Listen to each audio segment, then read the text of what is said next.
White opens with the pawn, and you play c5. Now your opponent has a small number of options. The Sicilian defense is one of the strongest, but also the most complex opening in the entire universe. But don't worry, you're watching Chess Page 1. I packaged the opening in very simple missions for beginners, and after that we will look at an example game played by a super grandmaster against a noob with 1147 elo. In 10 minutes you will know how to send your opponent to the Shadow Realm. The first mission is the mission of your c-pawn. Obviously you open the game like this, but what now? Your pawn has a very specific mission. The goal of the Sicilian defense is to attack the center from the queen side. And this pawn is part of that plan. It's attacking this square. Now it simply waits. And if your opponent ever goes here, immediately take the pawn. That's the first mission. There are a billion quintillion different variations depending on how you play these pawns. But these simple missions will cover everything you need to know as a beginner. In most of your games, White will not immediately offer their pawn. Instead they might do anything else. Your next mission is to get your bishop here, so it can apply pressure over the whole board. Move your pawn to make room, and next put the bishop here. But oh look at that, White played d4. Remember what I said? Immediately take it. Everything else can wait. White recaptures. And now you can continue your normal mission. Nice, the bishop is here. White makes some move. Now you want to bring out your knight. If they take it, no problem. Recapture and you have an open file for your rook. This is great because you want to attack over the queen side later. If they don't take, also great. Develop your pieces in this pattern. You'll see what I mean. Your pawn goes here. Your knight goes here. Castle your king. Your bishop goes here. And your rook goes here. I think it's easy to remember the positions, but remembering the order is difficult. But look at this. You developed this knight first. Then the pawn. The knight. Castle the king. The bishop. The rook. After pushing the pawn and building this bishop house, you just follow the round arrow and develop the pieces in that order. There are two setups you have to know, this is one of them. Yes, you just learned half of the Sicilian defense with these missions. This is the setup you want to build, if you traded your c-pawn earlier. If you couldn't trade the c-pawn yet, you need a different setup. So let's go back to this moment. Sometimes, White doesn't go here. Normally you attack the center like this, but now you can't do that because there is no pawn to attack.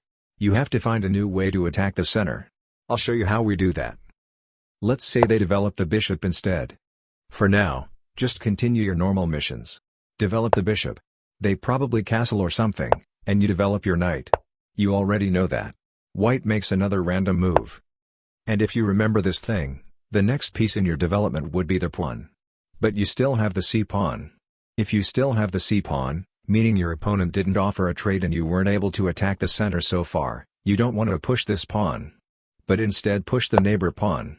This way you prepare a move like this later, forcing the attack on the center. Nobody can stop our attack. That's the Sicilian spirit. White makes some random move again, and now you want to develop your knight. Usually you go here, but this time there's a better spot. Because you moved this pawn, the knight can go here. White moves something again. And now you have to count. Can you count? Can you count to 3? I hope you can count to 3. How many times is White attacking this square? 1, 2, 3. If you move the pawn, how many times are you attacking this square? 1, 2, and 3. Great. Fantastic. Attack. If you trade all pieces, you win. Obviously they won't trade all the pieces. Most likely they'll just trade a pawn, and you take back. If there's a bishop, they retreat. Wow, look at this. You have way more space in the center. I'll show you how to use this advantage in the example game in a moment. But first castle. Next you can pin this knight with your bishop, and your bishop pair will be super dominant. Also, you'll use your crazy center and queen side dominance to win the game. I'll show you exactly how to win this position, but let me just say, if anything happens in between your moves, you can react. Let's say earlier they don't make the exact moves I showed you, but instead they go here, pinning your knight. You are allowed to react. Push the bishop back. Push it again. You can also castle early. White makes a random move. And then you can still attack the center. You have some freedom. White still takes the pawn, you take back, and the bishop retreats. And now you dominate the board again. And how do you win this dominant position after the opening? Well, we have reached the exact position that was played by Super Grandmaster Hikaru Nakamura, against a 1147 rated noob. Hikaru moves this bishop next, to pin the knight. And pay attention now. This is a masterclass on how to destroy people at chess. White tries to advance the knight. But Hikaru owns the center and immediately attacks the knight. This is why you want to own the center. White can't put any pieces in these good positions. So his opponent plays it safe and retreats the knight, never mind the knight goes deeper, protected by the bishop. And Hikaru attacks it. And would you look at that? The knight can't even escape anymore. The center is completely owned by Hikaru, so every single square is deadly for the knight. White handles the problem like every professional human being. Ignore the problem, develop the queen to an open file. You would think that's an okay move, but the queen was defending this knight. Now Hikaru takes the knight with the bishop, and white has to recapture with the pawn. The castle is ruined. This tiny mistake isn't even losing any material, but will end up deciding the game later. Always protect your castle. Meanwhile, this knight is still in trouble. Please get me out of this nightmare. Alright bro, I'll capture you. That's not what I... Target eliminated. Loser eliminated. Great, Hikaru is up 1 material point. That's nice, but not winning the game at all. White moves the queen and it's Hikaru's turn. Hikaru clearly dominates the queen side and center. He decides to bring his knight to a more aggressive position, while also putting pressure on this isolated pawn, and also attacking this pawn. Of course the white player doesn't like this and immediately pushes the pawn, so that Hikaru can't attack it. Do you see the problem? The knight can go here, forking the queen and the rook. The queen moves to safety, but the rook was sold like a tuna sandwich from yesterday. Cheap and quick. He doesn't even get a chance. And you might be wondering, what if my opponent doesn't make the same mistake? No problem. The point here is not this exact tactic. Hikaru has a dominant queenside position. He was able to push his knight all the way over here and attack. There were hundreds of things that could have gone wrong for white. This pawn was under attack, this pawn, this rook, everything was collapsing, and it's a question of time until white makes a mistake, because Hikaru can attack. When white tried to attack, he was immediately shut down by Hikaru's massive center. Having a strong center allows you to do these things, and your opponent is eventually going to make a mistake. Tactical skill is very important too, obviously. And the best way to immediately improve your tactical skills is to improve your focus.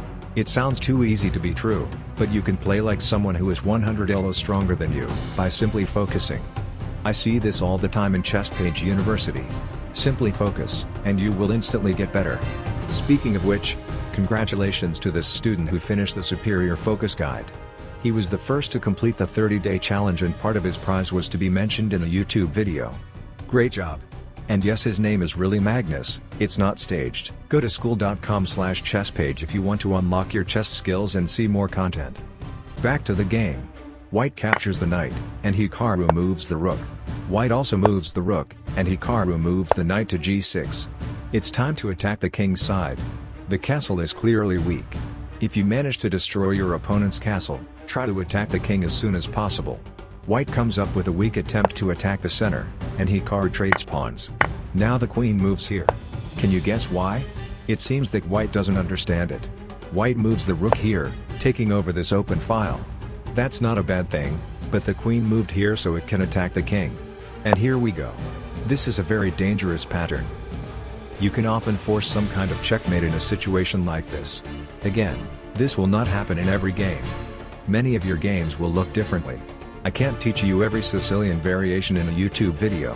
Speaking of which, I want to tell you about chessreps.com, who is sponsoring this video. Chessreps.com fits perfectly in this video. If you want to master the Sicilian defense, you have to try this website. I don't normally take sponsors, but this is incredible. They'll teach you step by step how to play the opening, and have tons of fun game modes to help you remember.